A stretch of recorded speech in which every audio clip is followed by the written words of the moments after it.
Ambassador Richard Norland, thank you for visiting the oldest university in the world, Caucasian region. It's a very important day for our students and for our university. We appreciate your support. With the name of journalism students, I want to thank you for this beautiful multimedia center. We can promise that your help will not go up in smoke, and the skills we will learn here will help us to do our bit in the development of civil society of Georgia. I have several questions with you, and I hope that you will answer them. I will do my best. Thank you for having me on your show. Well, thank you for visiting us. You're familiar with the problems of free media in Georgia. With all the ensuring consequences, how can you evaluate state of journalism in our country? Well, I think the state of journalism in Georgia is actually quite healthy.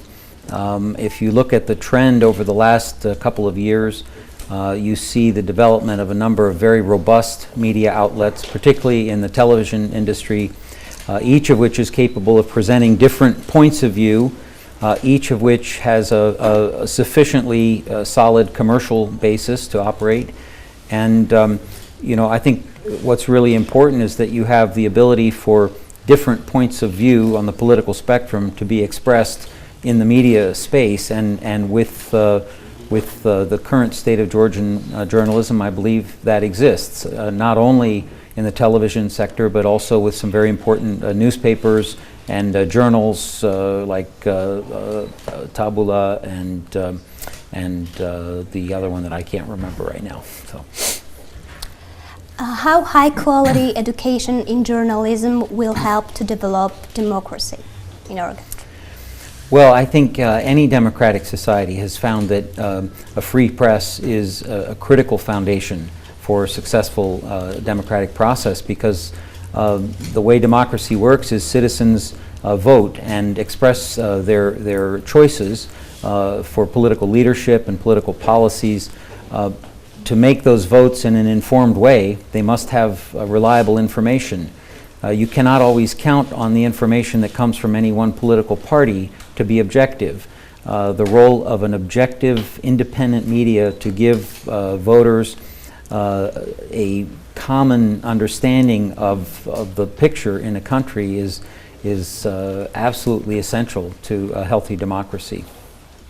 What are your expectations from those undergraduate journalism students who will empower themselves in this new multimedia center and will learn new skills? Well, I think we're already seeing some very professional journalists at work here today, and I have every reason to believe you with ever higher quality of journalistic excellence. To have these kinds of facilities here and the high quality teaching staff that you have at Tbilisi State University, I think is a guarantee that you will play a very important role in the evolution of Georgia's democracy. We just came up with the idea, students. We're going to create Students' Board as a governing body of the Multimedia Center. What do you think about this? It sounds very democratic. No, I think students should be involved in these kinds of things. And you of course want to strike the right balance, working with the faculty and staff of the university, but student input is usually the faculty will appreciate that, and I think it sounds like a good idea. In 2012, the new Multimedia Center was opened by IREX Media program through USAID funds. The main beneficiaries were media schools of Caucasus University and Radio Free Europe, also a public institute of Georgia. Now your next step is Tbilisi State University. Among many other choices, why did you choose our media school? Well, there were a number of competitors for this project, but Tbilisi State put forward an excellent proposal, and it was evaluated by a committee of experts, and they selected it as the most qualified program for this kind of project by the U.S. government. Does your Department of State plan any other programs to empower and encourage higher educational system in Georgia?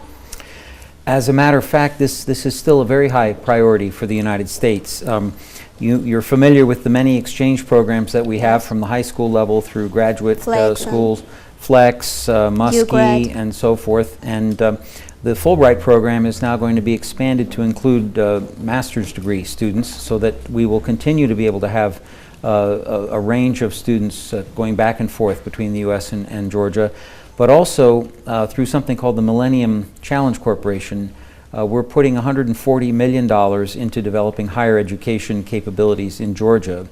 And that project will involve partnering with American universities that will be partners in this grant project. And so you have some consortiums of various American universities that are trying to team up with Georgian universities to receive money under this grant program. These are very high quality American universities, and whoever's selected, this will create a basis for even deeper exchange back and forth between U.S. and Georgian universities. So the Millennium Challenge Corporation $140 million compact is a really important project in higher education cooperation between our countries. Yes, it is. So that was my last question. Very well done. Thank you for your time. Thank you for your answers. It was an honor to meet you. Well, thank you for an excellent interview. Thank you. Well done. Thank you.